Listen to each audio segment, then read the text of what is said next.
Hello students, आप सभी का नव भारत एजुकेशन के यूट्यूब चैनल पे स्वागत है। जैसा कि आपको पता है, हम पिछली क्लास के अंदर रेलगाड़ी पर आधारित समस्याएं पढ़ रहे थे और ट्रेन पे हमने काफ़ी सारे क्वेश्चंस देखे हैं यहाँ से। और आज की क्लास में और कुछ बेहतरीन क्वेश्चनों के साथ आगे बढ़ेंगे जो आपकी रेलवे की एग्जाम के अंदर काफ़ी कारगर साबित होंगे इसके अंदर। तो नेक्स्ट क्वेश्चन देखिए, आप यहाँ से आपके सामने आ चुका है। देखो, क्वेश्चन आपको दिया हुआ है कि एक रेलगाड़ी एक व्यक्ति को 24 सेकंड में पार करती है, लेकिन 126 मीटर लंबे प्लेटफॉर्म को 33 सेकंड में पार करती है। तो रेलगाड़ी की लंबाई और गति ज्ञात कीजिए, क्या होगी। तो देखो, ऐसे क्वेश्चन को कैसे सोल्व करेंगे जब भी आपके सामने आएगा। तो इस प्रश्न को हल करने के मैं आपको दो तरीके बताऊंगा यहाँ से। सबसे पहला तरीका बेसिक मेथड होगा, और दूसरा तरीका जो होगा ना यहाँ पे, वो कौन सा होगा, वो दूसरा तरीका होगा यहाँ पे डायरेक्ट तरीका, जिसके अंदर हम चीजें सोच के उत्तर निकालेंगे इसका। तो पहले देखिए, एक रेलगाड़ी एक व्यक्ति को 24 सेकंड में पार करती है और 126 मीटर लंबे प्लेटफॉर्म को 33 सेकंड में पार करती है। तो रेलगाड़ी की लंबाई और गति ज्ञात कीजिए। अभी यहाँ पे कांस्टेंट क्या है, तो आप बोलोगे सर यहाँ पे कांस्टेंट इसकी क्या है, यहाँ पे स्पीड कांस्टेंट है। यहाँ पे इसकी स्पीड क्या है, कांस्टेंट है। इस प्रकार से यानी कि जिस स्पीड से व्यक्ति को पार करेगी, उसी स्पीड से किसको पार करेगी, बताओ। उसी स्पीड से उसी स्पीड से प्लेटफॉर्म को पार करेगी। और स्पीड बराबर क्या होता है, स्पीड बराबर इनकी चाल बराबर क्या होता है, डिस्टेंस अपॉन क्या होता है, टाइम होता है। तो हो जाएगा यहाँ पे दूरी बटे क्या हो जाएगा, यहाँ पे समय हो जाएगा। इस प्रकार से ये दूरी बटे समय, और यहाँ पे भी क्या हो जाएगा, दूरी बटे समय हो जाएगा यहाँ से। अभी एक बात तो यहाँ तक समझ में आ गई आपको। अब जब रेलगाड़ी किसी व्यक्ति को पार करेगी तो 24 सेकंड में पार करेगी, यानी कि जैसे मान लीजिए ये रेलगाड़ी इस प्रकार से, ये रेलगाड़ी इस प्रकार से, ये किसी अगर व्यक्ति को पार करती है तो वो अपनी लंबाई पार करेगी, यानी कि अपनी लंबाई पार करेगी। तो अक्स मीटर लंबाई रेलगाड़ी की मान लेते हैं यहाँ पे, वो 24 सेकंड में पार कर जाती है इस प्रकार से। तो यहाँ पे दूरी और आपके पास में समय दिया हुआ है, तो यहाँ पे ये चाल आ गई इसकी। और उसके बाद में ये रेलगाड़ी कितने मीटर लंबे प्लेटफॉर्म को, 126 मीटर लंबे प्लेटफॉर्म को पार करती है।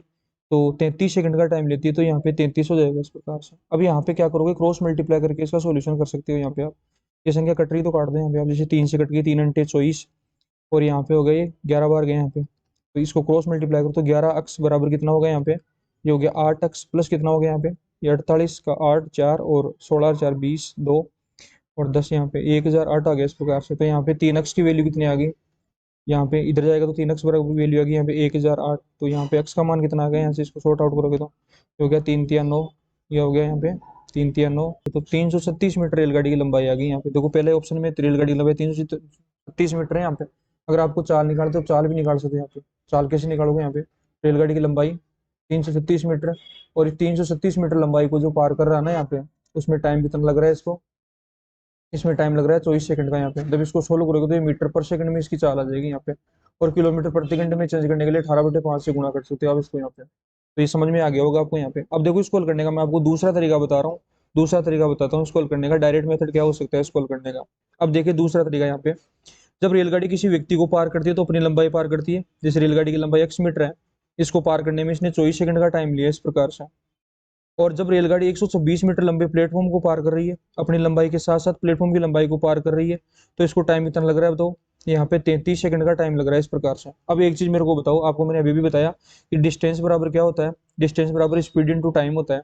यहाँ पे स्पीड कांस्टेंट है, स्पीड जब कांस्टेंट है यहाँ पे, तो दूरियों का अनुपात और टाइमिंग का अनुपात समान होगा यहाँ पे। यानी कि अगर इसका टाइमिंग बढ़ रहा है ना यहाँ पे, तो क्यों बढ़ रहा है, वो दूरी की वजह से बढ़ रहा है यहाँ पे। यानी कि जैसे मान लीजिए ट्रेन की लंबाई ये अक्स यहाँ पे बराबर है, तो यहाँ पे भी 24 सेकंड लगता है अगर आगे आगे भी अगर किसी व्यक्ति को पार करती।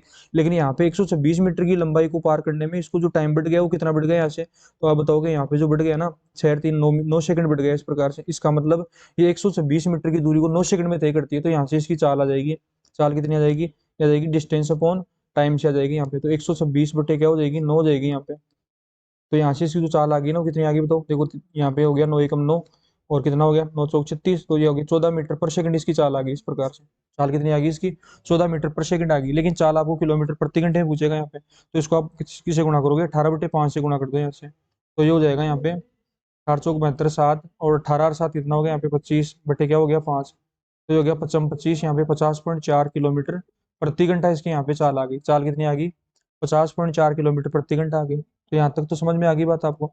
अब आपको यहाँ पे इसकी लंबाई बतानी है, तो लंबाई भी आप आराम से बता सकते हो। जैसे 14 मीटर पर सेकंड की जो चाल है ना, इस चाल से रेलगाड़ी 24 सेकंड में व्यक्ति को पार करती है। तो 24 सेकंड में कितनी दूर तय करेगी यहाँ पे, तो हो गया 48 2 96 हो गया ना यहाँ पे, ये 6 हो गया यहाँ पे, 9 बच गया, और 24 और 9 कितना हो गया यहाँ से, ये हो गया 33। तो 336 मीटर यहाँ पे इसकी लंबाई आ जाएगी। तो हमने दोनों इसको निकाल दिया यहाँ पे, तो ये आंसर क्या होगा यहाँ पे, करेक्ट होगा इस प्रकार से। तो जब भी ऐसा क्वेश्चन आए ना आपके सामने, तो इस मेथड का उपयोग करना पड़ेगा आपको इसको हल करने के लिए। तो उम्मीद करता हूँ समझ में आ गए होंगे दोनों तरीके आपको। फिर नेक्स्ट क्वेश्चन की ओर आगे बढ़ते हैं। देखिए अगला क्वेश्चन। देखो अगले क्वेश्चन में दिया हुआ है एक रेलगाड़ी दो प्लेटफॉर्म को जिनकी लंबाई 293 मीटर और 425 मीटर है को क्रमशः 35 सेकंड और 47 सेकंड में पार करती है, तो रेलगाड़ी की लंबाई ज्ञात कीजिए क्या होगी। तो यहाँ पे रेलगाड़ी एक पहले प्लेटफॉर्म को पार करती है, तो रेलगाड़ी खुद की लंबाई को मैं x मीटर मान लेता हूँ यहाँ पे, और प्लेटफॉर्म की लंबाई को 293 मीटर आपको दिया हुआ है इसके अंदर।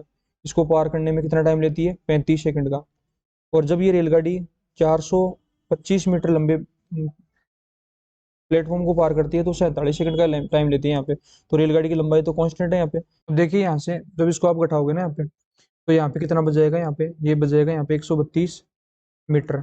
132 मीटर और यहाँ से कितने का अंतर आ गया, यहाँ पे आ गया 12 सेकंड का अंतर आ गया इस प्रकार से। अब यहाँ पे 132 मीटर की दूरी 12 सेकंड में तय होती है, तो यहाँ से इसकी चाल आ जाएगी। और चाल बराबर आपको पता है क्या होता है, दूरी बटे क्या होता है, समय होता है। तो यहाँ से इसकी आप चाल निकाल दीजिए कितनी आ जाएगी यहाँ पे। तो 132 बटे 12 तो कितना आ गया यहाँ पे, तो 12 एकम 12 और 12 एकम 12 11 मीटर पर सेकंड आ गई। लेकिन आपको चाल नहीं पूछी, आपको पूछिए कि ट्रेन की लंबाई कितनी है, तो आप आराम से निकाल सकते हो। यहाँ से ट्रेन की लंबाई निकालने के लिए क्या करोगे, ट्रेन की लंबाई निकालने के लिए क्या करोगे, इनकी दूरी बराबर चाल गुना समय करोगे यहाँ से आप। अब रेलगाड़ी 35 सेकंड के अंदर 293 मीटर लंबे प्लेटफॉर्म को पार करती है, तो 35 को गुणा कर दो किससे, आप 11 से गुणा कर दो यहाँ पे। तो 11 पंजे 55, 5 और 33 से 5 कितना हो गया 38, तो 385 मीटर यहाँ पे टोटल लंबाई आ गई ट्रेन द्वारा तय की गई। 11 ये कितने सेकंड में, 35 सेकंड में। और 385 में से इस प्लेटफॉर्म की लंबाई कितनी है, 293, तो ये 293 आप यहाँ पे कम कर दीजिए, कितना बच जाएगा यहाँ पे, ये बच जाएगा यहाँ पे 2 और ये बच गया 9, तो ये 92 मीटर आ गई इस प्रकार से। तो प्लेटफॉर्म ये ट्रेन की लंबाई जो आ गई यहाँ पे वो 92 मीटर आ गई इस प्रकार से। तो ये काफी आसान तरीका है इसको हल करने का।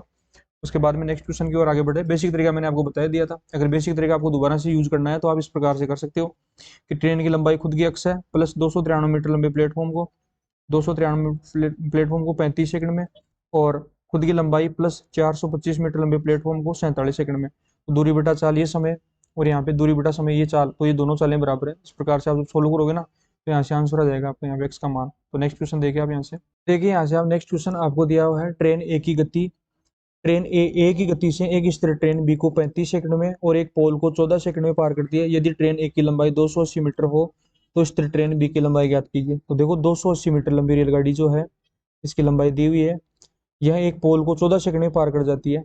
और आपको बोला गया कि ये 280 मीटर लंबी रेलगाड़ी जो है ना, ये एक स्थिर ट्रेन बी को, इस बी को पार करने में कितना टाइम लेती है, 35 सेकंड का टाइम लेती है। तो आपको बोला गया कि ट्रेन बी की लंबाई क्या होगी। तो बिल्कुल आसान है, आप डायरेक्ट कैसे हल करोगे इसको। आपको पता है 280 मीटर लंबी रेलगाड़ी अगर एक पोल को 14 सेकंड में पार करती है तो अपनी लंबाई पार करती है, तो यहाँ से इसकी चाल आ जाएगी, यहाँ से इसकी चाल आ जाएगी। तो चाल बराबर हो जाएगी यहाँ पे डिस्टेंस अपॉन टाइम से हल करना आपको यहाँ पे। तो डिस्टेंस 280 अपॉन 14 यहाँ पे करोगे ना, तो 14 28 बराबर हो जाएगी 20 मीटर प्रति सेकंड हो जाएगी। कितनी हो जाएगी, 20 मीटर पर सेकंड हो जाएगी। तो 20 मीटर पर सेकंड की चाल से ये रेलगाड़ी 35 सेकंड में कितनी दूर तय करेगी, ये अपनी लंबाई के साथ साथ उससे जो स्थिर ट्रेन है उसकी लंबाई को पार करेगी। तो 700 मीटर की डिस्टेंस हो जाएगी यहाँ पे। अब बताया आपको 700 मीटर की डिस्टेंस में से इस रेलगाड़ी की लंबाई 280 मीटर है, तो 280 मीटर जब आप घटाओगे ना यहाँ पे, तो यहाँ पे 420 मीटर जो लंबाई आएगी ना यहाँ पे, वो किसकी आएगी बताओ, ये आ जाएगी दूसरी ट्रेन इस ट्रेन की लंबाई। तो यहाँ से बी आंसर जो होगा ना वो करेक्ट होगा इस प्रकार से। होपफुली आपको समझ में आ गया होगा। तो आसान तरीका था। फिर नेक्स्ट क्वेश्चन की ओर आगे बढ़ते हैं। देखो अगले क्वेश्चन में आपको दिया हुआ है दो रेलगाड़ियां जिनकी लंबाइयां क्रमशः 100 मीटर तथा 95 मीटर है, समान दिशा में चलते हुए एक दूसरे को पार करने में 27 सेकंड का समय लेती है, परंतु ये विपरीत दिशा में चले तो पार करने में केवल 9 सेकंड का समय लेती है। तो प्रत्येक रेलगाड़ी की चाल ज्ञात करो। तो इस क्वेश्चन को कैसे हल करेंगे, ये दो रेलगाड़ियां इस प्रकार से, जैसे पहले रेलगाड़ी की जो चाल लंबाई दी हुई है ना आपको, वो दी हुई है 100 मीटर, कितनी दी हुई है 100 मीटर दी हुई है इस प्रकार से, ये 100 मीटर दी हुई है। और दूसरी रेलगाड़ी की जो लेंथ आपको दी हुई है, वो दूसरी लेंथ दी हुई है यहाँ पे 95 मीटर दी हुई है इस प्रकार से। अब आपको बोला गया कि जब ये समान दिशा में चलती है तो 27 सेकंड में एक दूसरे को 27 सेकंड में पार करती है। तो बताओ जब ये समान दिशा में चलेगी तो इनकी सापेक्ष चाल घट जाएगी, यहाँ पे v1 माइनस क्या हो जाएगी, v2 हो जाएगी इस प्रकार से। और चाल बराबर डिस्टेंस अपॉन टाइम होता है। जब समान दिशा में चलेगी तो एक दूसरे को पार कर तो अपनी लंबाइयां पार करेगी इस प्रकार से, लंबाइयां पार करेगी। तो यहाँ पे 100 मीटर प्लस कितना 95 मीटर, ये टोटल डिस्टेंस कवर करेगी यहाँ पे, ये यहाँ पे आपकी दूरी। और कितने समय पार करेगी यहाँ पे, 27 सेकंड में पार करेगी इस प्रकार से, 27 सेकंड में। तो यहाँ से आ जाएगी 195 बटे 27 आ जाएगी इस प्रकार से। किलोमीटर प्रति घंटे में चेंज कर दो आप इसको 18 बटे 5 से मल्टीप्लाई करके यहाँ पे, तो ये संख्या कट जाएगी यहाँ पे 9 दूनी 18 और 9 तिया 27, और इसको काट दो 5 से, 5 ती कितना हो गया यहाँ पे 15, 5×3 = 15 हो जाएगा यहाँ पे, और ये कितना हो जाएगा यहाँ पे, 5×9 = 45, और 3 से कट जाएगा यहाँ पे, 3×1 = 3 और 3×3 = 9। तो यहाँ पे 26 किलोमीटर प्रति घंटा इसकी चाल आ गई, यहाँ से इनकी चालें कट गई हो गई।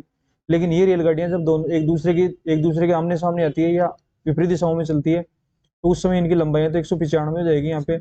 लेकिन ये 9 सेकंड में पार करती है, कितने समय, 9 सेकंड। अब देखो जब आमने सामने आएगी ना यहाँ पे, तो इनकी सापेक्ष चाल क्या हो जाएगी, जुड़ जाएगी। तो 9 सेकंड में पार करते हैं, तो यहाँ पे इसकी चाल किलोमीटर प्रति घंटे में निकाल दो, कितनी हो जाएगी यहाँ पे, 9×2 = 18। यहाँ पे इसको 5 से काट दो, 5×3 = 15, 5×9 = 45, तो कितना हो गया यहाँ पे, 9×2 = 18, और ये 78 किलोमीटर प्रति घंटा इसकी चाल आ गई यहाँ पे। अब देखो इन चालों का जो अंतर आ गया ना यहाँ पे, वो आ गया कितना, 26 किलोमीटर प्रति घंटा का आ गया इस प्रकार से। और इनकी चालों का जो योग आ गया वो कितना आ गया बताओ, 78 किलोमीटर प्रति घंटा आ गया इस प्रकार से। अब यहाँ पे इनकी चाल निकालनी है अलग अलग यहाँ पे, तो आप है ना इसको काट दो, जो प्लस माइनस का मामला है। तो 2v1 बराबर कितना हो गया यहाँ पे बताओ, 104। तो v1 का मान कितना आ गया यहाँ से बताओ, 52 किलोमीटर प्रति घंटा आ गया इस प्रकार से। तो एक ही 52 आ गई, तो पहले ऑप्शन में है 52 यहाँ पे, बाकी दूसरे ऑप्शन में अगर आप निकालोगे ना दूसरी चाल, तो 78 में से 52 घटा दो, यहाँ पे दूसरी चाल आ जाएगी यहाँ पे 26 किलोमीटर प्रति घंटा। होपफुली आपको समझ में आ गया होगा ऑप्शन यहाँ पे, ये फिर सापेक्ष चाल का कॉन्सेप्ट डाला हुआ है इसके अंदर। बाकी तो आसान प्रश्न है यहाँ पे। नेक्स्ट क्वेश्चन की ओर आगे बढ़ते हैं। नेक्स्ट क्वेश्चन देखिए, दिया हुआ है 20 मीटर पर सेकंड की गति से चलने वाली एक ट्रेन अपने से 3 गुने लंबाई के प्लेटफॉर्म को पार करने में लगे समय की तुलना में एक पोल को 24 सेकंड कम समय में पार करती है। तो ट्रेन की लंबाई ज्ञात करो, क्या होगी यहाँ पे। देखो इस क्वेश्चन को अगर आप बेसिक तरीके से हल करोगे ना यहाँ पे आप, तो आपको पता है यहाँ पे ट्रेन की चाल कांस्टेंट रहेगी। यहाँ पे जब चाल कांस्टेंट है यहाँ पे, तो पहली कंडीशन में जिस चाल से एक पोल को पार करेगी उतनी चाल से प्लेटफॉर्म को पार करेगी, ये आपको पता होना चाहिए यहाँ पे। और चाल बराबर क्या होता है, डिस्टेंस अपॉन टाइम होता है। क्या होता है, डिस्टेंस अपॉन टाइम होता है। ये कंडीशन भी बराबर रहेगी इस प्रकार से। जब आप इसको सोल्व करोगे ना, तो डिस्टेंस जैसे रेलगाड़ी की लंबाई आप यहाँ पे मान लोगे ना, तो भी आपका सोल्यूशन हो जाएगा इसके अंदर। और दूसरा तरीका क्या हो सकता है यहाँ पे इसको हल करने का, दूसरा तरीका ये हो सकता है कि ट्रेन क्या बोला गया आपको यहाँ पे, जब ट्रेन अपनी किसी व्यक्ति को या पोल को पार करेगी तो अपनी लंबाई को पार करेगी, जैसे 1 यूनिट है यहाँ पे। और अगर प्लेटफॉर्म को पार करेगी, तो प्लेटफॉर्म की जो लंबाई है ना, इससे 3 गुना है। अगर ट्रेन की लंबाई 1 है, तो प्लेटफॉर्म की लंबाई कितनी है, 3 है यहाँ पे। लेकिन जब प्लेटफॉर्म को पार करेगी, तो एक ट्रेन अपनी लंबाई को पार करेगी, यहाँ पे खुद को पार करेगी, तो प्लेटफॉर्म को पार करेगी, तो यहाँ पे टोटल 4 मिनट तय करेगी यहाँ पे, क्योंकि अपनी लंबाई के साथ साथ प्लेटफॉर्म की लंबाई भी क्या करेगी, पार करेगी यहाँ पे। तो यहाँ से किसका अनुपात आ गया, ये यहाँ पे डिस्टेंस का अनुपात आ गया, डिस्टेंस का अनुपात आ गया। अब आपको क्या करना है यहाँ पे, आपको ये चीज पता होगा यहाँ पे डिस्टेंस बराबर क्या होता है, स्पीड इनटू टाइम होता है। और मैंने क्या बोला, यहाँ पे स्पीड कांस्टेंट है, जो दूरियों का अनुपात है वही टाइमिंग का अनुपात होगा यहाँ से। तो टाइमिंग का अनुपात क्या हो जाएगा यहाँ पे, वही 1:4 हो जाएगा यहाँ पे। तो 3 यूनिट का अंतर आ गया। और प्रश्न में दिया हुआ कि 24 सेकंड का समय कम लेती है, तो 3 यूनिट की वैल्यू कितनी आएगी, 24। तो 1 यूनिट की वैल्यू कितनी आ जाएगी यहाँ पे, 8 सेकंड आ जाएगी इस प्रकार से। कितना, 8 सेकंड। तो यहाँ से टाइमिंग कितना आ जाएगा बताओ, 8 सेकंड आ जाएगा इस प्रकार से। तो आपको क्या बोला गया है, ट्रेन की लंबाई कितनी है। अब ट्रेन की लंबाई आपको बतानी है। अब ट्रेन 20 मीटर पर सेकंड की रफ्तार से 8 सेकंड के अंदर अपनी लंबाई को पार करेगी, तो किसी व्यक्ति को पार करेगी या पोल को पार करेगी। तो यहाँ से इस ट्रेन की जो लंबाई आ जाएगी ना यहाँ पे, वो 160 मीटर आ जाएगी इस प्रकार से। तो देखो कितना आसानी से प्रश्न सोल्व हो गया यहाँ पे। तो रेशियो मेथड सबसे बेस्ट तरीका होता है प्रश्नों को हल करने का। बाकी बेसिक से हल करोगे तो थोड़ा सा लेंथी हो जाता है, इसलिए मैंने एक बार रेशियो मेथड से सोल्व करने की कोशिश की है। क्योंकि जब तुम रेलवे का एग्जाम देने जाओगे, तो वहाँ पे आपके पास में हमेशा टाइमिंग का अभाव रहेगा, एक क्वेश्चन को हल करने में आपको 1 मिनट से भी कम टाइम मिलेगा। तो ऐसे तरीकों का आपको उपयोग करना चाहिए, जिससे आपकी स्पीड बने प्रश्नों को हल करने में। नेक्स्ट क्वेश्चन की ओर आगे बढ़ते हैं। नेक्स्ट क्वेश्चन देखिए आप। देखो नेक्स्ट क्वेश्चन में दिया हुआ है, समान लंबाई की 2 रेलगाड़ियां बिजली के खंभे को क्रमशः 27 सेकंड और 24 सेकंड में पार करती है। तो कितने समय में वे एक दूसरे को पार करेगी यदि वे विपरीत दिशा में चल रही है। देखो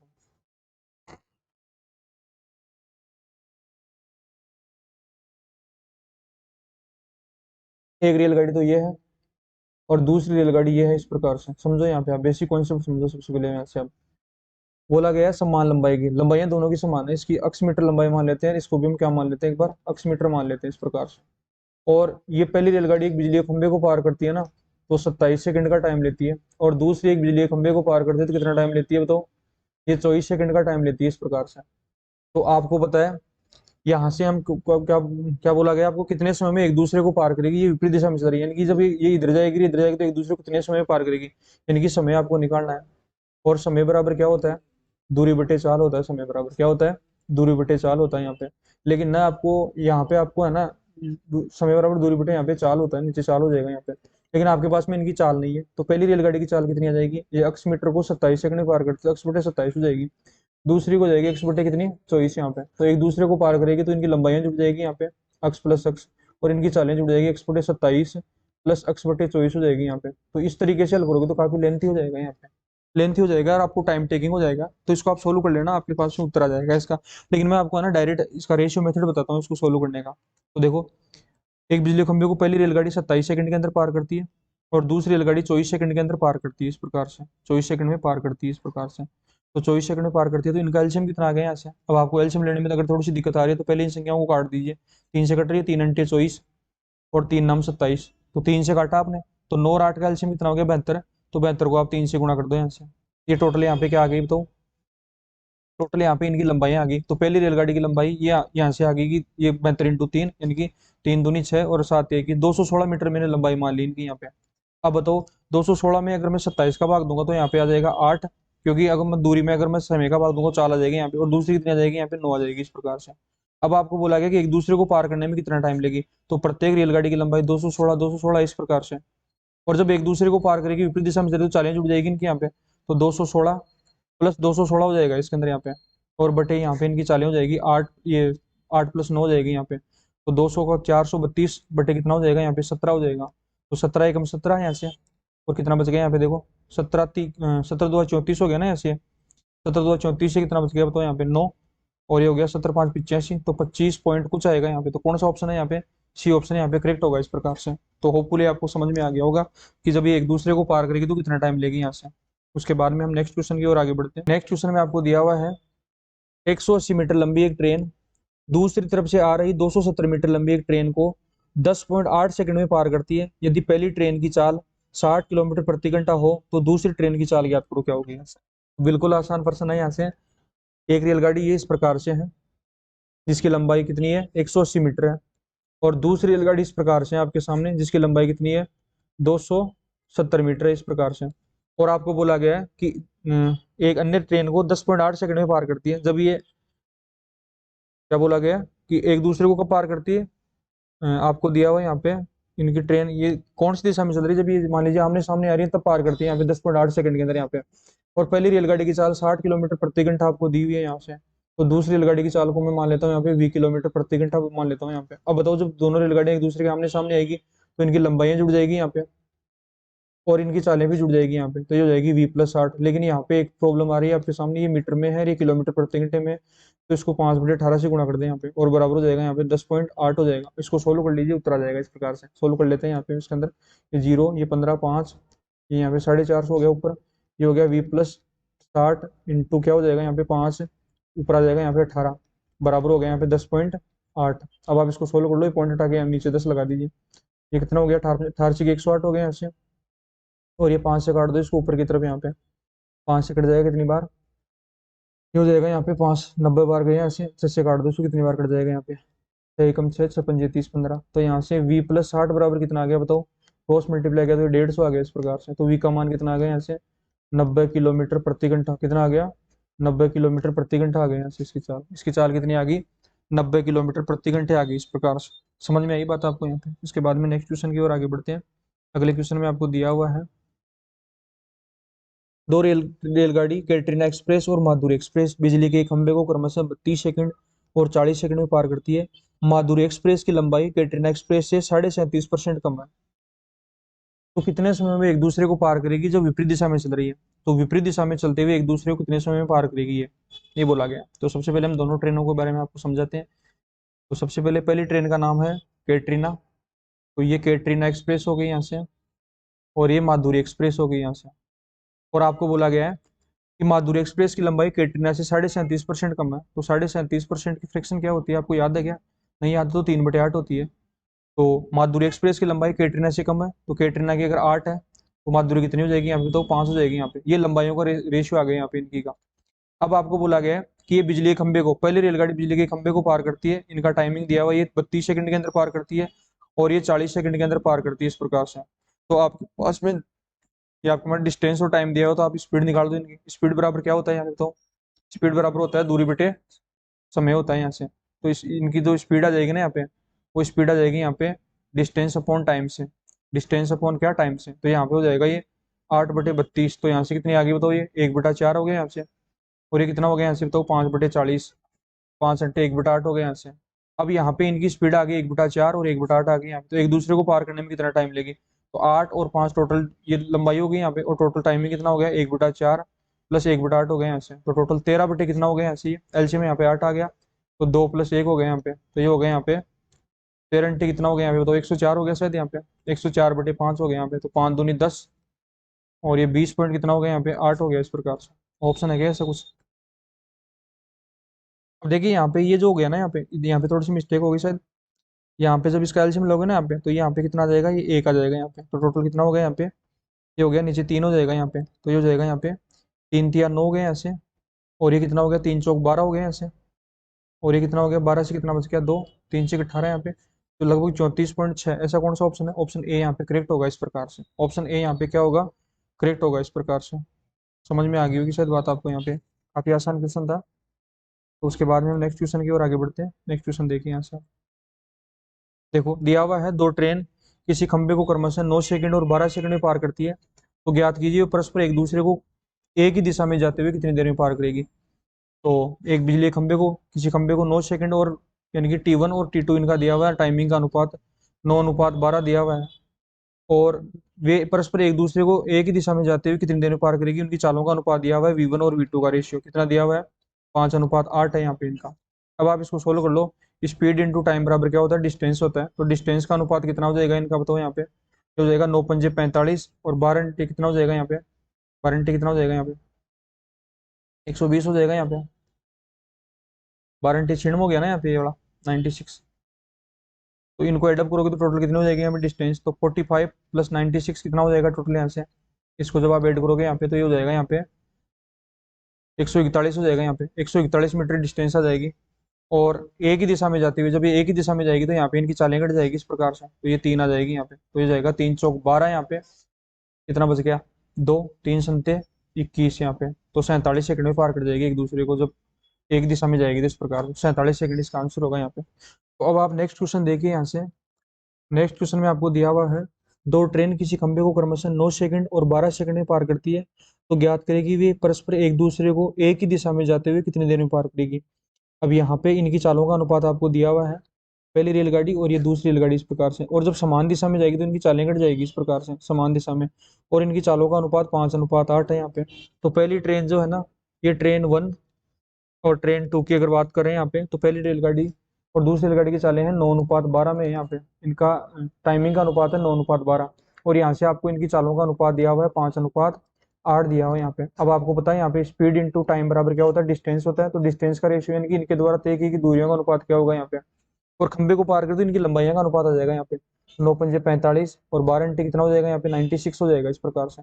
जब आप इनको एडअप करोगे तो दोनों रेलगाड़ियों की लंबाई, पहले की रेलगाड़ी की लंबाई 45 यूनिट है और दूसरी की 96 है यहाँ से, तो दोनों रेलगाड़ियां एक ही दिशा में जाएगी ना इस प्रकार से, दोनों रेलगाड़ियां एक ही दिशा में, तो एक दूसरे को पार करने में कितना टाइम लेगी, तो इनकी लंबाइयां जुड़ जाएगी यहाँ से, तो कितनी होगी तो लंबाई इनकी 141 हो गई यहाँ से, और इनकी जो चालें है ना, चालें वो क्या हो जाएगी, घट जाएगी यहाँ पे, क्योंकि ये रेलगाड़ी जैसे मान लीजिए, ये रेलगाड़ी जैसे मान लीजिए इसकी 8 है इसकी 5 है यहाँ पे, तो एक ही दिशा में जाएगी तो इनकी चालें 3 हो जाएगी यहाँ पे। तो इसको जब सोल्व करोगे ना यहाँ पे आप, तो 3 × 4 = 12 हो गया यहाँ से, और 3 × 21, तो 47 सेकंड में पार कर जाएगी एक दूसरे को, कितने टाइम में 47 सेकंड में इस प्रकार से। तो ये कुछ क्वेश्चंस थे यहाँ पे जो मैंने आपको सिखाया यहाँ पे, ये काफी इंपॉर्टेंट है आपके रेलवे के एग्जाम के लिए। तो अगले वीडियो के अंदर हम और कुछ बेहतरीन क्वेश्चन के साथ आगे बढ़ेंगे। तो अगर आपको वीडियो पसंद आया है तो वीडियो को लाइक कीजिए, और चैनल को आपको शेयर करना है, और सब्सक्राइब तो करना ही है। तो अगले वीडियो में मिलते हैं, तब तक के लिए धन्यवाद। तो ये कुछ क्वेश्चन थे यहाँ पे इसको हल करने, बाकी अगली क्लास के अंदर और कुछ बेहतरीन क्वेश्चनों के साथ आगे बढ़ेंगे। तो शायद वीडियो समझ में आया होगा आपको यहाँ से। नेक्स्ट वीडियो में मिलते हैं, तब तक इस वीडियो को आपने देखा इसलिए धन्यवाद आपका। नेक्स्ट वीडियो में मिलते हैं, थैंक यू।